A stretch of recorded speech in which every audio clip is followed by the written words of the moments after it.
অসমলৈ বৰ্তমানে বিভিন্ন ৰাজ্যত কৰ্মৰত যুৱক যুৱতীসকল যিকোনো উপায়েৰে আহিবলৈ ব্যাকুল হৈছে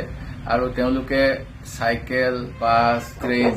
যেনেকৈ পাৰিছে আহিবলৈ যত্ন কৰিছে আৰু এইখিনি সময়ত যোৱাকালি মই আমাৰ স্বাস্থ্যমন্ত্ৰী ডক্টৰ হিমন্ত বিশ্ব শৰ্মা ডাঙৰীয়াৰ কেইটামান ভাষ্য শুনিলো আৰু মই ক'ব বিচাৰো যে মন্ত্ৰী মহোদয়ে কিছু ধৈৰ্য ধৰক আৰু তেখেতে যেনেধৰণে কথাখিনি কৈছে আমি কোনেও বিয়া সভা হলে কাকো নিমন্ত্ৰণ কৰা নাই এই কথাখিনি কৈ তেখেতে কাৰো মনত আঘাত দিয়াটো উচিত নহয় কাৰণ যিসকল ল'ৰা আহিছে তেওঁলোকে চৰকাৰক চাকৰি বিচাৰি কোনোদিনে আন্দোলন কৰা নাছিল নিজৰ দক্ষতাৰ বলত তেখেতসকলে অসমৰ বাহিৰলৈ গৈ অসমৰ অৰ্থনৈতিক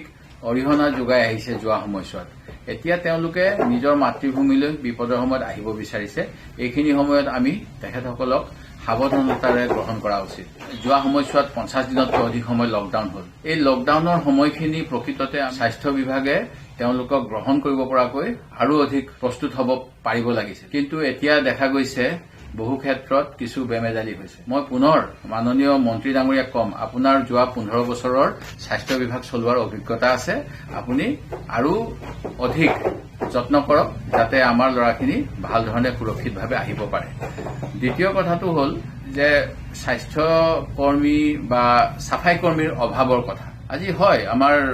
অসমৰ স্বাস্থ্য বিভাগত বহুত পদ খালী আছে যোৱা সময়ছোৱাত সেই পদ পূৰণ হোৱা নাই এইটো আমাৰ এতিয়া কোভিডৰ বাবে আমি সেই ক্ষেত্ৰত দুখ দিলে নহব আমি যোৱা সময়ছোৱাত আমাৰ পদসমূহ পূৰণ কৰা নাই কিয় আমি সাফাই কৰ্মীসকলক উৎসাহ জনাব নোৱাৰিম আমি যদি তেওঁলোকক ভালকৈ